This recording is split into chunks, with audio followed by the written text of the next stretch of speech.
This video I am going to share important current affairs of 21 सितंबर 21 सितंबर के जितने भी इंपॉर्टेंट करंट अफेयर्स होंगे आपको इस वीडियो में मिल जाएंगे। For PDF of this video आप हमारे Telegram group next exam IQ को ज्वाइन कर सकते हो।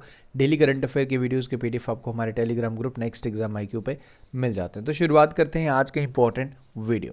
सो आज का जो हमारा फर्स्ट क्वेश्चन है, where will be the Indian international maritime dispute resolution centre, इसे सेटअप किया जाएगा। आपको बताना है कि कौन सी सिटी में, कौन सी इंडियन सिटी में इसे सेटअप किया जाएगा। Maritime dispute resolution centre जो सेट होगा, option number C Mumbai. Okay, तो ये याद रखें, इंपॉर्टेंट क्वेश्चन है। मैरिम टाइम डिस्प्यूट रेजोल्यूशन के लिए जो काफ़ी ज़्यादा इंपॉर्टेंट रहेगा, बेसिकली कोई भी मैरिम टाइम रिलेटेड डिस्प्यूट्स, तो इसके लिए रेजोल्यूशन सेंटर सेटअप किया जाएगा हमारी मुंबई सिटी में। ये आपको याद रखना, मुंबई महाराष्ट्र में। आगे बढ़ते हैं। What is Vinetra? ये विनेत्रा क्या है? रिसेंटली जिसे कमीशन किया गया इंडियन नेवी द्वारा, इंडियन नेवी द्वारा इसे कमीशन किया गया। Basically this is Kalvari submarine escape training facility. This submarine escape training facility, कोई भी इमरजेंसी आ जाए, हमारे सेलर्स की जो भी अंडर वाटर के मतलब जो भी ऑपरेशंस रहते हैं अंडर वाटर, उनके ड्यूरेशन के दौरान कोई भी इमरजेंसी आ जाए, this Kalvari submarine escape training facility basically is design to help the crew of the Kalvari submarine to how to escape during the emergencies. तो ये क्या है? बेसिकली ये आपसे पूछ रहा था, इसका नाम विनेत्रा है। तो ये एक है जी सबमरीन एस्केप ट्रेनिंग फैसिलिटी, वो इंडियन नेवी द्वारा भी रिसेंटली कमीशन की गई, ये आप याद रखें। Which operation is recently launched by the India to provide humanitarian assistance to the countries affected by Typhoon Yagi? Yagi की वजह से जो इफ़ेक्ट हुई हैं कंट्रीज़, उनको बेसिकली काफ़ी कंट्रीज़ हैं इसमें, आप अगर देखेंगे वियतनाम, डिफरेंट कंट्रीज़ इसमें इस वजह से हज़ारों लाखों लोग इस वजह से डिस्टर्ब हुए। तो इस ऑपरेशन का नाम क्या है? इंडिया काफ़ी ऑपरेशन चलाता है जब भी कोई आपदा में आता है। So name of this operation is operation Sadbhav. Option number C is the correct answer for this question. याद रखें, ये इंपॉर्टेंट क्वेश्चन है। ओके, डिफरेंट कंट्रीज़ जिसमें इसकी वजह से, जैसे म्यांमार, लाओस, वियतनाम, ये डिफरेंट कंट्रीज़ इससे हिट हुई है। Okay, in the Diamond League 2024 Neeraj Chopra को कौन सा मेडल मिला है? ओके, इनको सेकंड मेडल मिला है, दैट इज़ सिल्वर मेडल मिला है। सो ये नंबर 1 पे रहे, नंबर 2 पे रहे, जो ये 1 सेंटीमीटर के मार्जिन से इनका गोल्ड मेडल रहा। एंड रिसेंटली पेरिस ओलंपिक्स में भी हमें सिल्वर ही मिला था। सो इन्होंने जो बेसिकली अभी इंजर्ड भी हैं, स्टिल हैव गुड, मतलब इन्होंने काफ़ी अच्छी परफॉर्मेंस की। 87.86 मीटर का जो थ्रो था, और जो विनर था उसका जो थ्रो था 87.87 मीटर। ये किसने जीता? ये एडरसन ने जीता। ओके, ये ब्रॉन्ज मेडलिस्ट थे पेरिस में, नाउ ये गोल्ड बन चुके हैं। एंड सिल्वर, नीरज को पेरिस में भी सिल्वर था, एंड इस डायमंड लीग में भी हमें सिल्वर ही मिला, ये आपको याद रखना है।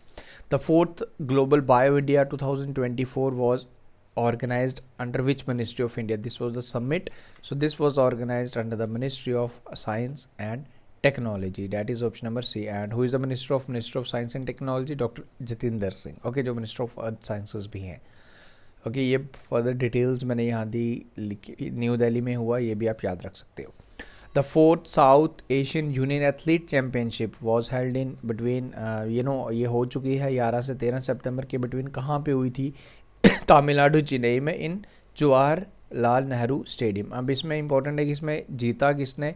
नंबर 1 पे कौन रहा? हमारा इंडिया नंबर, इस मेडल टैली में नंबर 1 पे रहा। टोटल हमने 48 मेडल्स जीते, जिसमें हमने 21 गोल्ड, 21 सिल्वर एंड ये हमने ब्रॉन्ज मेडल जीते। ओके, टोटल हमने बेसिकली दिस में भी नॉट 48, टोटल में थोड़ा सा वेरिएशन है। सो बट हमने नंबर 1 पे हमारा इंडिया ही रहा, ये आपको याद रखना। मैंने साइड से उठाया तो यहाँ पे टोटल में आप देखेंगे तो इसमें कुछ मिस्टेक है पक्का, बट आपको total is not so much important. Number 1 India रहा, सेकंड नंबर पे रहा हमारा, सेकंड नंबर पे श्रीलंका था, देन इस तरीके से था, बट आपको इंडिया याद रखना नंबर 1 पे रहा। एंड आपको एक चीज़ याद रखनी है इसमें कि अगर हम बात करें कि सबसे Pakistan and Bhutan fail to win a single medal, उनको पाकिस्तान एंड भूटान को कोई भी मेडल नहीं देखने को इसमें मिला, तो ये भी आप याद रखें। एंड इंडिया नंबर 1 पे रहा, that's all you have to remember.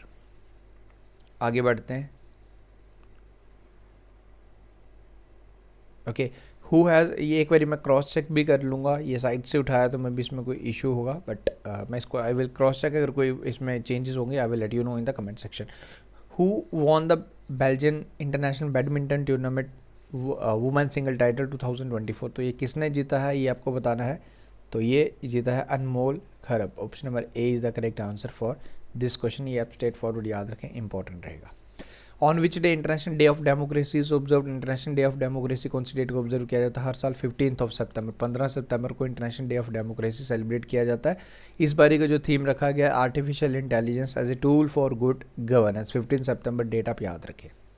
Who has been recently appointed as a director general of Sashastra Seema Bal, SSB के डायरेक्टर जनरल अभी रिसेंटली अपॉइंट किए गए। आपको बताना इनका क्या नाम है? इनका नाम है option number A Amrit Mohan Prasad. Option number A is the correct answer for this question.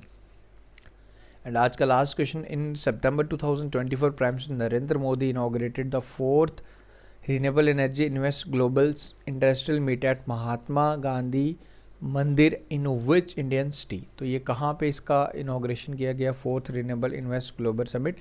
तो इसका इनॉग्रेशन किया गया गांधीनगर गुजरात में। Option number B is the correct answer for this question. Now एक क्वेश्चन है आपके लिए, आप कमेंट सेक्शन में मुझे इसका आंसर बताएंगे। The countries first Vande metro train, जिसको रीनेम किया गया एज नमो भारत रैपिड ट्रेल, इसे इनॉग्रेट कौन सी इंडियन स्टेट में या सिटी में किया गया? ये आपने मुझे कमेंट करके बताना है। So let me check the athlete championship का करेक्ट क्या, मैं अभी आपको चेक करके बता देता हूँ। Updated let me update basically ये जो यहाँ से मैंने इसको पिक किया था, लेट मी करेक्ट इट। यहाँ पे हमारे ब्रॉन्ज मेडल हमारे पास 5 ही हैं, तो इन्होंने यहाँ पे 22 लिखे, तो यहाँ पे हम करेक्शन करेंगे, यहाँ 5 हो जाएंगे, तो देन टोटल 48 हो जाएंगे। तो इंडिया नंबर 1 पे ही रहा। ये डिफरेंट साइट्स हैं तो ये कुछ भी मेंशन कर देते हैं, तो मैंने डायरेक्टली देखा, नाउ टोटल किया तो इसमें वेरिएशन है। तो ब्रॉन्ज 5 जीते, 21 हमने जीते हैं जी हमारे आगे अपने सिल्वर एंड गोल्ड, एंड 5 हमने जीते अपने ब्रॉन्ज मेडल। ओके स्टिल उसके बाद भी अगर हम करें तो 42 + 5 करेंगे तो 47 होंगे। ये मैं चेक कर दूंगा, but it's the really worst thing I experience today to believe on the different websites, but still I will check. But आपको याद रखना इंडिया ने डोमिनेट किया, इंडिया नंबर 1 पे रहा। So guys thank you for watching the video. मिलते हैं फिर कल न्यू वीडियो के साथ। इसका आंसर आप मुझे ज़रूर कमेंट करके बताएं कि इसका आंसर क्या है। Thank you guys, take care, see you soon.